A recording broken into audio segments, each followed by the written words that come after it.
네, 요즘 정말 좀 답답한 장세가 좀 지속이 되고 있습니다. 사실 요즘에 그 IT 부품주 투자하지 못하신 분들은 사실상 거의 뭐 시장에서 소외될 정도로 좀 상당히 좀 어려움을 좀 겪고 계실 텐데요. 그러나 뭐 계속해서 이런 IT만 가는 장세가 나올 것으로 보진 않고 결국 업종별로 좀 고르게 좀 순환매가 좀 돌 것으로 보여지는데, 오늘 이제 앞으로 좀 대형주 쪽에서 우리가 좀 2012년도 당장 내일부터라도 한번 우리가 앞으로 좀 관심을 좀 갖고 대응을 해볼 그런 필요가 있는 업종에 대해서 제가 오늘 한번 설명을 해드리겠습니다. 블랙박스를 열어보고 좀 말씀을 해드리겠습니다.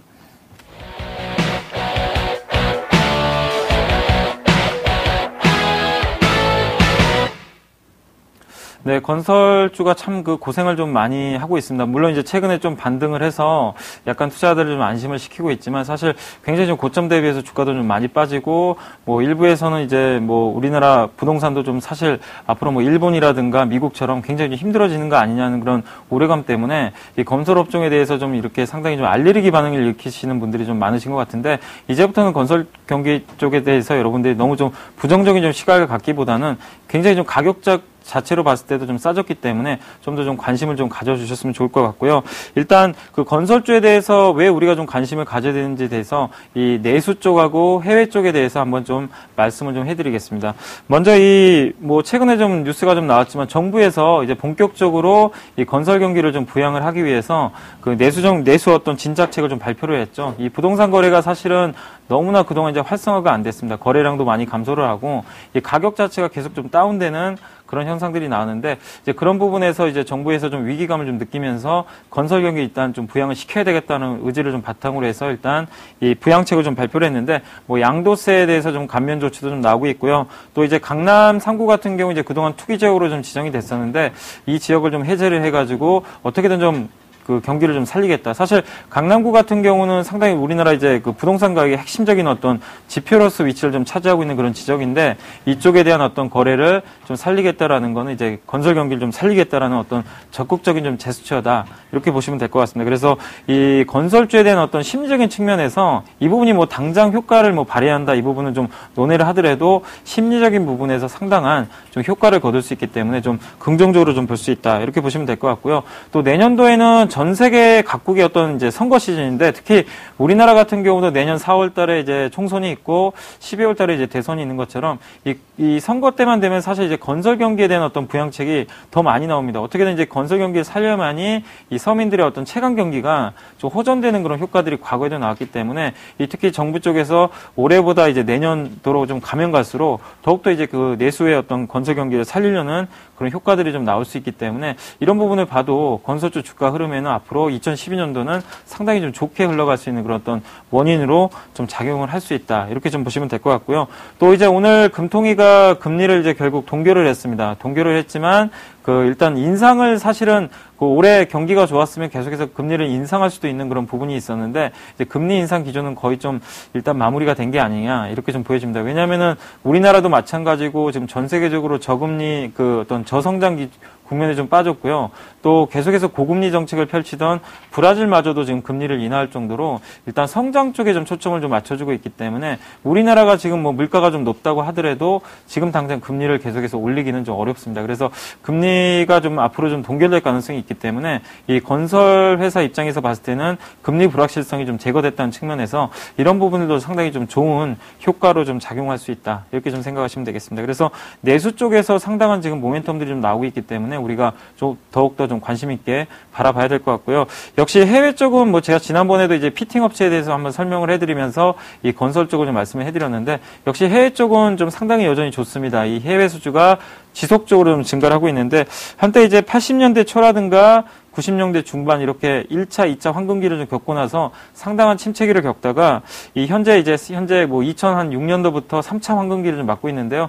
누적된 어떤 그 수주만 해도 한 400억 달러가 좀 넘어설 정도로 굉장한 지금 해외 수주가 좀 일어나고 있기 때문에, 어떻게 보면 이제 건설주들의 그 해외 르네상스가 이제 본격적으로 좀 시작이 되고 있다. 이런 부분들이 당장 끝나는 게 아니라 앞으로 2012년도, 13년도까지 계속해서 연결이 될 수 있기 때문에 우리가 꾸준하게 좀 관심을 가질 필요가 있다, 이렇게 이렇게 좀 말씀을 드리고 싶고요. 제가 더욱더 이 해외 쪽에 대한 어떤 건설주에 대해서 긍정적으로 보는 부분은 뭐냐면은 과거에는 너무 이제 천편일률적으로 사실 중동에 대한 비중이 너무나 높았습니다. 뭐 사우디라든가 뭐 아랍에미리트라든가 이런 쪽에 대한 비중들이 너무나 이제 극도로 좀 높았는데 지금은 이제 그렇지가 않습니다. 이 동남아 쪽이라든가 최근에 보면 뭐 베트남 같은 데서 우리가 수주했다는 뭐 그런 소식들이 간간히 들려오는 것처럼 이 동남아에 대한 어떤 개척도가 좀 상당히 높아지고 있고 또 아프리카라든가 또 이제 남아메리카 같은 이런 남미 쪽에 대한 어떤 비중들이 계속해서 늘어나고 있기 때문에 이 중동에 편중된 이런 현상들이 좀 완화가 되면서 더욱더 이제 투자 매력을 좀 높이는 그런 원인으로 좀 작용을 하고 있다. 이렇게 좀 생각을 하시면 될 것 같고요. 무엇보다 유가가 이 경기가 좀 안 좋은데도 불구하고 그 계속해서 $100 이상을 좀 상회를 하면서 안정적인 좀 모습을 좀 보여주고 있는데요. 결국 유가가 올라간다는 얘기는 해외발 이 플랜트 어떤 발주가 지속될 가능성이 높다라는 걸 어떤 의미가 있기 때문에 이 유가의 어떤 그 안정적인 흐름도 이 장기적으로 봤을 때 해외 수주가 좀 확대되는데 좀 결정적인 어떤 그 도움이 될 수 있는 그런 원인으로 좀 작용을 할 수 있다. 이렇게 보시면 될 것 같습니다. 그래서 이런 부분들을 우리가 좀 살펴봤을 때는 건설주가 사실은 그동안 좀 약했던 부분이 해외 쪽은 사실 좀 잘 나갔습니다. 잘 나갔는데 이 내수 경기가 워낙 안 좋다 보니까 거기서 할인을 많이 받았는데 일단 이제 정부 쪽에서 강력한 지금 시그널이 나오고 있고 이 기조가 내년까지는 이어집니다. 그렇게 봤을 때 우리가 지금 굉장히 좀 저평가된 이 건설 대형주에 대해서는 좀 비중을 이제부터는 좀 확대해야 될 시기가 아닌가 이렇게 좀 말씀을 좀 드리고 싶고요. 마지막으로 이제 투자 전략 좀 말씀을 좀 드리겠는데요.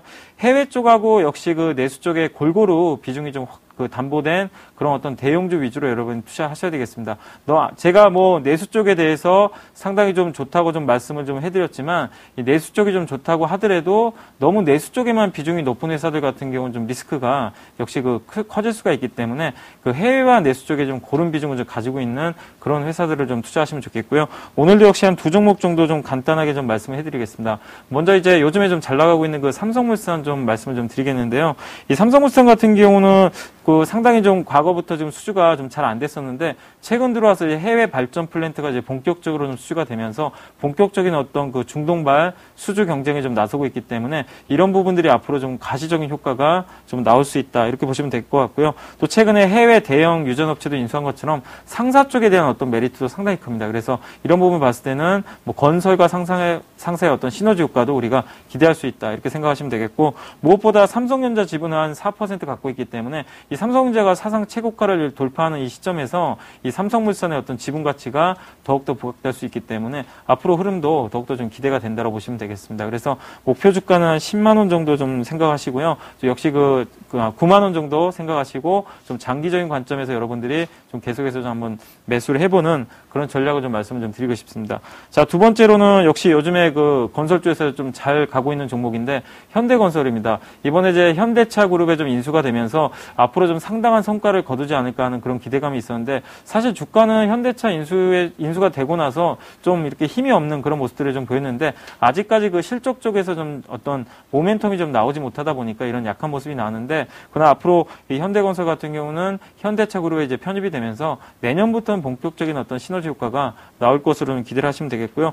이 회사가 좀 강점으로 있는 부분이 바로 리비아하고 이라크 쪽인데 이번에 리비아의 어떤 이제 정권이 바뀌면서 재건 특수가 좀 일어날 가능성이 높아졌고요. 또 역시 이라크도 좀 재건 효과가 좀 나오고 있기 때문에 이런 부분을 봤을 때는 다른 중동에 좀 진출한 그 건설 회사보다는 좀 더 매력이 있다. 이렇게 좀 말씀을 좀 드리고 싶고 또 자회사 현대엔지니어링이라는 회사가 있는데 영업이익률만 10%가 넘는 굉장히 우량한 이 엔지니어링 회사입니다. 그래서 이 회사 지분 가치만 해도 상당하기 때문에 이쪽에 대한 어떤 모멘텀이 앞으로 좀 작용을 한다라면은 주가가 계속해서 내년도까지 우상향 트렌드를 그릴 수 있기 때문에 현대건설도 일단 좀 추천을 해드리고 싶고요. 역시 목표가 10만 원까지 좀 염두를 해두시고 여러분들이 한번 좀 계속해서 모아가는 그런 전략을 좀 말씀드리겠습니다.